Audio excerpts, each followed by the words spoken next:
Hello, നമ്മളിപ്പോൾ ഗ്രാവിറ്റിയുടെ അണ്ടറിൽ lateral entry വേണ്ടി പ്രിപ്പയർ ചെയ്യുന്ന കുട്ടികൾക്ക് വേണ്ടിയിട്ട് കമ്പ്യൂട്ടർ സയൻസിൻ്റെ കുറച്ച് ബേസിക് ആയിട്ടുള്ള കാര്യങ്ങൾ പറയാൻ വേണ്ടിയിട്ടാണ് ഇങ്ങനെ ഒരു വീഡിയോ. കമ്പ്യൂട്ടർ സയൻസ് മാത്രമല്ല, കമ്പ്യൂട്ടർ ഹാർഡ്വെയർ, കമ്പ്യൂട്ടർ മെയിൻ്റനൻസ് ഇവർക്കൊക്കെ ഭയങ്കര ബേസിക് ആയിട്ടുള്ള കമ്പ്യൂട്ടറിൻ്റെ കുറച്ച് ഡീറ്റെയിൽസാണ് നമ്മൾ ഈ വീഡിയോയിൽ ഷെയർ ചെയ്യുന്നത്. ലാറ്ററൽ എൻട്രി എഴുതുന്ന എല്ലാവരും അവരുടെ ഒരു സെക്ഷൻ ഓഫ് എന്ന് പറയുന്നത് കമ്പ്യൂട്ടർ ബേസ്ഡ് ക്വസ്റ്റ്യൻസ് ആയിരിക്കും. സോ ഇതിൽ ഭയങ്കര ബേസിക് ആയിട്ടുള്ള കമ്പ്യൂട്ടർ റിലേറ്റഡ് ടോപ്പിക്സ് മാത്രമേ നമ്മൾ ഡിസ്കസ് ചെയ്യുന്നുള്ളൂ. ഒരു ക്വിക്ക് റിവിഷനൊക്കെ വേണ്ടിയിട്ടാണിത്. ഹോൾ സിലബസ് നമ്മളിതിൽ ഇൻക്ലൂഡ് ചെയ്യുന്നില്ല. സോ ഫണ്ടമെൻ്റൽസ് ഓഫ് കമ്പ്യൂട്ടറാണ് നമ്മളിപ്പോൾ ഇതിൽ പറയുന്നത്. നമുക്ക് എന്തൊക്കെയാണെന്ന് നോക്കാം. The term computer is derived from. Computer എന്ന് പറഞ്ഞ ടേം ഡിറൈവ് ചെയ്തിരിക്കുന്നത് ഏത് ഭാഷയിൽ നിന്നാണെന്നാണ് ചോദിക്കുന്നത്. Option A Arabic, B French, C German, D Latin. നമുക്കറിയാം കമ്പ്യൂട്ടർ എന്ന് പറഞ്ഞു കഴിഞ്ഞാൽ ബേസിക് ആയിട്ടുള്ള കാൽക്കുലേഷൻസിനൊക്കെ വേണ്ടിയിട്ടായിരുന്നു ഇൻവെൻറ്റ് ചെയ്തിട്ടുണ്ടായിരുന്നത്. ഭയങ്കര ഹ്യൂജ് നമ്പർ ഓഫ് കാൽക്കുലേഷൻസ് ഒക്കെ വരുമ്പം ഹ്യൂമൻസിന് അത് ചെയ്യാൻ പറ്റില്ല. അങ്ങനെ വരുന്ന സിറ്റുവേഷൻസിലാണ് ഈ കമ്പ്യൂട്ടേഴ്സ് നമ്മൾ യൂസ് ചെയ്തിരുന്നത്. അങ്ങനെയാണ് കമ്പ്യൂട്ടർ എന്ന് പറയുന്നത് ഇൻവെൻറ്റ് ചെയ്തിരിക്കുന്നത്. സോ കമ്പ്യൂട്ടർ എന്ന് പറഞ്ഞ വേർഡ് ഡിറൈവ് ചെയ്തിരിക്കുന്നത് ലാറ്റിനിലാണ്. Who is the father of computer? കമ്പ്യൂട്ടറിൻ്റെ ഫാദർ ആരാണെന്നാണ് ചോദിക്കുന്നത്. Augusta Ada King, Seymour Cray, Charles Babbage, Alan Turing. അപ്പം ഇത് CS-കാരൊക്കെ ഭയങ്കര ബേസിക്കായിട്ട് ആദ്യത്തെ ക്ലാസ് മുതൽ കേൾക്കുന്നതായിരിക്കും. ഇതിൻ്റെ ആൻസർ ചാൾസ് ബാബേജ് ആണ് ഫാദർ ഓഫ് കമ്പ്യൂട്ടർ എന്ന് പറയുന്നത്. Charles Babbage. ഓക്കെ, അപ്പോൾ കമ്പ്യൂട്ടറിൻ്റെ ഫാദർ ചാൾസ് ബാബേജ് ആണെന്ന് പറഞ്ഞു. അങ്ങനെയാണെങ്കിൽ കമ്പ്യൂട്ടർ സയൻസിൻ്റെ ഫാദർ ആരായിരിക്കും?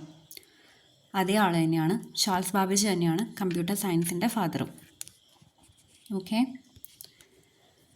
Who is the father of personal computer? Personal computer അഥവാ PC. നമുക്കറിയാം നമ്മളൊക്കെ യൂസ് ചെയ്യുന്ന കമ്പ്യൂട്ടറിനെയാണ് നമ്മൾ PC അല്ലെങ്കിൽ പേഴ്സണൽ കമ്പ്യൂട്ടർ എന്ന് പറയുന്നത്. അതിൻ്റെ ഫാദർ ആരാണെന്നാണ് ചോദിക്കുന്നത്. Edward robot, Alan Turing, Charles Babbage, none of this. ഈ ഫസ്റ്റ് ജനറേഷൻ കമ്പ്യൂട്ടർ അല്ലെങ്കിൽ ഫസ്റ്റ് ഇൻവെൻറ്റ് ചെയ്തിരുന്ന കമ്പ്യൂട്ടർ എന്ന് പറയുന്നത് ഒരു റൂമിൻ്റെ അത്രയും സൈസ് ഉണ്ടായിരുന്നു എന്നാണ് പറയപ്പെടുന്നത്. പിന്നീടാണ് അതിപ്പോൾ നമ്മൾ ഉപയോഗിക്കുന്ന ലാപ്ടോപ്പ് സൈസിലേക്കൊക്കെ ഭയങ്കര പോർട്ടബിളായിട്ട് നമുക്ക് കൊണ്ടുനടക്കാൻ പറ്റുന്ന ഒരു ഫോർമാറ്റിലേക്ക് മാറിയത്.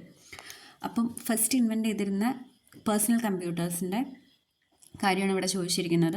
Who is the father of personal computer? Edward റോബോട്ടാണ് പേഴ്സണൽ കമ്പ്യൂട്ടർ അഥവാ PCയുടെ ഫാദർ. നമ്മൾ കമ്പ്യൂട്ടറിൻ്റെ ഫാദർ എന്ന് പറയുന്നത് ചാൾസ് ബാബേജും PC അഥവാ പേഴ്സണൽ കമ്പ്യൂട്ടറിൻ്റെ ഫാദർ എന്ന് പറയുന്നത് എഡ്വേർഡ് റോബോട്ടുമാണ്. A CPU contains. CPU നമുക്കറിയാം സെൻട്രൽ പ്രോസസ്സിംഗ് യൂണിറ്റ്, അതാണ് CPU എന്നതിൻ്റെ full form, central processing unit.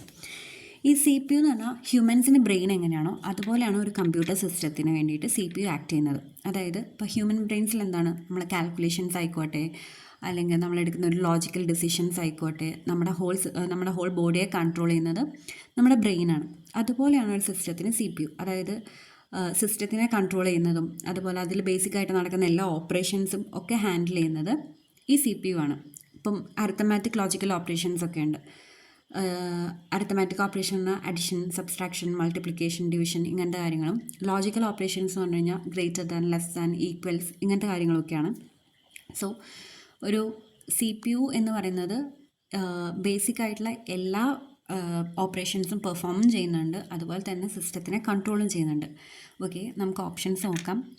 A card reader and A printing device, B an analytical engine and A control unit, C A control unit and an arithmetic logic unit, D an arithmetic logic unit and A card reader. അപ്പം ഞാൻ പറഞ്ഞു ഒരു സിസ്റ്റത്തെ control ചെയ്യുന്നതും അതേപോലെ operations ഒക്കെ ചെയ്യുന്നതും CPU ആണ്. അങ്ങനെയാണെങ്കിൽ ഓപ്ഷൻ സി ആണ് correct answer, a control unit and an arithmetic logic unit.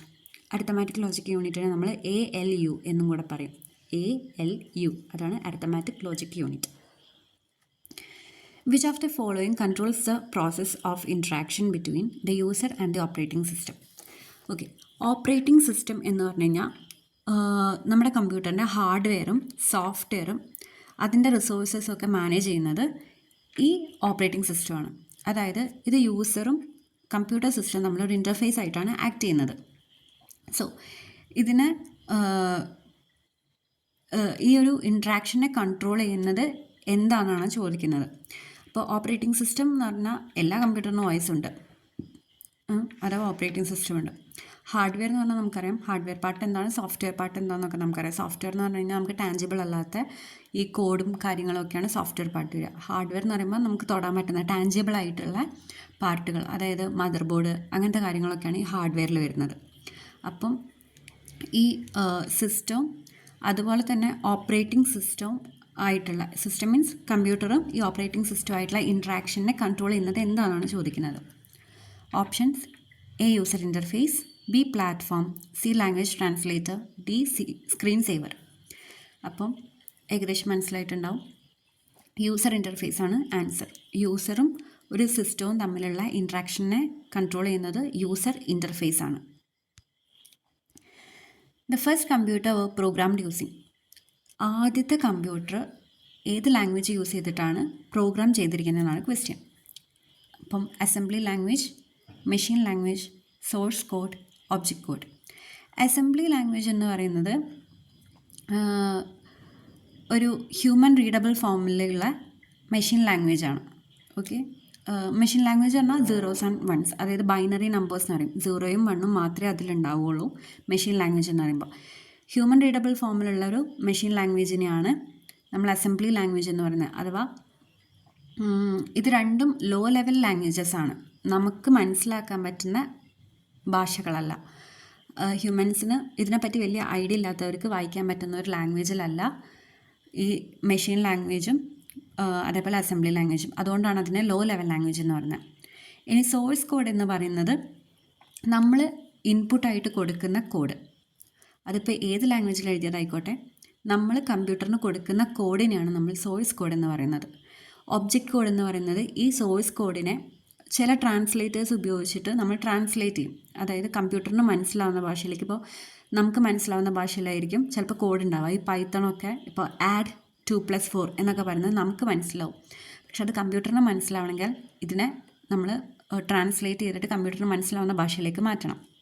അങ്ങനെ ട്രാൻസ്ലേറ്റ് ചെയ്തിട്ട് വരുന്ന കോഡിനെയാണ് ഒബ്ജക്റ്റ് കോഡ് എന്ന് പറയുക. ഈ ട്രാൻസ്ലേറ്റേഴ്സിൻ്റെ എക്സാമ്പിളാണ് കമ്പൈലർ, ഇൻ്റർപ്രെറ്റർ, അങ്ങനത്തെ കാര്യങ്ങളൊക്കെ. നമുക്ക് ഡീറ്റെയിൽ ആയിട്ട് പിന്നെ നോക്കാം. ഓക്കെ, അപ്പോൾ ഫസ്റ്റ് കമ്പ്യൂട്ടർ പ്രോഗ്രാം ചെയ്തിരിക്കുന്നത് ഏത് ലാംഗ്വേജ് യൂസ് ചെയ്തിട്ടാണ്? Assembly language, machine language, source code, object code. Obviously നമുക്കറിയാം സോഴ്സ് കോഡും ഒബ്ജക്റ്റ് കോഡും അല്ല, കാരണം ആദ്യമേ മനുഷ്യന് മനസ്സിലാവുന്ന ഭാഷയിലായിരിക്കില്ലല്ലോ എന്തായാലും എഴുതിയിട്ടുണ്ടാവുക. ഇതിനെപ്പറ്റി കൂടുതൽ ഇൻ ഡീപ്പായിട്ട് അറിയുമ്പോഴായിരിക്കും നമ്മൾ കുറച്ചുകൂടെ ഹ്യൂമൻ റീഡബിൾ ഫോമിലേക്കുള്ള ഫോമാറ്റുകളൊക്കെ എടുക്കുന്നത്. അപ്പോൾ സോഴ്സ് കോഡും അല്ല, ഈ സോഴ്സ് കോഡിനെ ട്രാൻസ്ലേറ്റ് ചെയ്ത് വരുന്നതാണ് ഒബ്ജക്റ്റ് കോഡ്. അപ്പോൾ ഒബ്ജക്റ്റ് കോഡും അല്ല. പിന്നെ ഉള്ളത് അസംബ്ലി ലാംഗ്വേജും മെഷീൻ ലാംഗ്വേജുമാണ്. രണ്ടും ലോ ലെവൽ ലാംഗ്വേജസ് ആണ്. പക്ഷേ ഫസ്റ്റ് കമ്പ്യൂട്ടർ പ്രോഗ്രാം ചെയ്തിരിക്കുന്നത് മെഷീൻ ലാംഗ്വേജ് യൂസ് ചെയ്തിട്ടാണ്. ഓക്കെ,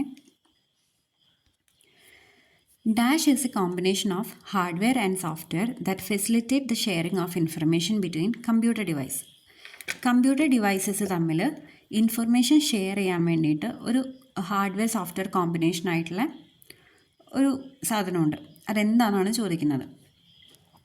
അതായത് ഒരു സിസ്റ്റത്തിൽ നിന്ന് മറ്റൊരു സിസ്റ്റത്തിലേക്ക് ഇൻഫർമേഷൻ ഷെയർ ചെയ്യാൻ വേണ്ടിയിട്ട് നമ്മളെ ഹെൽപ്പ് ചെയ്യുന്ന ഒരു ഹാർഡ്വെയർ സോഫ്റ്റ്വെയർ പാർട്ട് ഏതാണ്? A network, B peripheral, B expansion board, D digital device. നമുക്കറിയാം നെറ്റ്വർക്ക് എന്ന് പറഞ്ഞു കഴിഞ്ഞാൽ ഒരു കമ്മ്യൂണിക്കേഷൻ ചെയ്യണല് അല്ലെങ്കിൽ ഒരു ഇൻ്റർകണക്റ്റഡ് ഓഫ് ഡിവൈസസ് എന്ന് വേണമെങ്കിൽ പറയാം. കുറച്ചധികം ഡിവൈസസ് ഒരു സിംഗിൾ കമ്മ്യൂണിക്കേഷൻ ചാനലിൽ അല്ലെങ്കിൽ കമ്മ്യൂണിക്കേഷൻ സ്ട്രീമിൽ കണക്ട് ചെയ്തിരിക്കുന്നതിനെയാണ് നെറ്റ്വർക്ക് എന്ന് പറയുന്നത്. അതായത് ഒറ്റ കേബിളിൽ അല്ലെങ്കിൽ ഒറ്റ കമ്മ്യൂണിക്കേഷൻ കേബിളിൽ ഒരുപാട് ഡിവൈസസിനെ കണക്ട് ചെയ്തിരിക്കുക, അതിനാണ് നെറ്റ്വർക്ക് എന്ന് പറയുന്നത്. ഇപ്പോൾ നമ്മുടെ കമ്പ്യൂട്ടർ ലാബിലൊക്കെ ഉള്ളത് നെറ്റ്വർക്കാണ്. പെരിഫറൽസ് എന്ന് പറഞ്ഞു കഴിഞ്ഞാൽ ഈ കമ്പ്യൂട്ടറുമായിട്ട് അറ്റാച്ച് ചെയ്തിരിക്കുന്ന ഡിവൈസസ്, ലൈക്ക് പ്രിൻറ്റേഴ്സ് ആവാം, സ്കാനേഴ്സ് ആവാം, അങ്ങനത്തെ കാര്യങ്ങളൊക്കെ പെരിഫറൽസിൽ പെടും. എക്സ്പാൻഷൻ ബോർഡ് നമുക്കറിയാം, എക്സ്റ്റൻഷൻ ബോർഡ് എന്നൊക്കെ പറയും. അതായത് നമുക്കതിൽ മൾട്ടിപ്പിൾ ഡിവൈസസ് ഇങ്ങനെ കണക്ട് ചെയ്യാൻ പറ്റും. അതായത് ഇപ്പോൾ ഒന്നിൽ സിസ്റ്റം കമ്പ്യൂട്ടർ കുത്താം, ഒന്നിൽ ഫോൺ കുത്താം, അങ്ങനത്തെ എക്സ്പാൻഷൻ ബോർഡുകൾ. ഡിജിറ്റൽ ഡിവൈസസ് എന്ന് പറയുമ്പോൾ ഗെയിമിംഗ് അങ്ങനത്തെയൊക്കെ സാധനങ്ങളാണ് ഡിജിറ്റൽ ഡിവൈസസ്. അപ്പോൾ ഇൻഫർമേഷൻ ഷെയർ ചെയ്യാൻ നമ്മളെ ഹെൽപ്പ് ചെയ്യുന്നത് എന്താണെന്നാണ് ചോദിച്ചത്. എനിക്ക് എൻ്റെ കമ്പ്യൂട്ടറിൽ നിന്ന് എൻ്റെ ഓപ്പോസിറ്റ് ഇരിക്കുന്ന ആളുടെ കമ്പ്യൂട്ടറിലേക്ക് എനിക്കൊരു ഡാറ്റ സെൻഡ് ചെയ്യണം. അത് എനിക്ക് പെരിഫറൽസ് വഴി സെൻഡ് ചെയ്യാൻ പറ്റത്തില്ല, കാരണം എനിക്ക് പ്രിൻ്ററായിട്ടോ സ്കാനറായിട്ടോ അല്ലല്ലോ അയാൾക്ക് ഡോക്യുമെൻ്റ് അയക്കേണ്ടത്.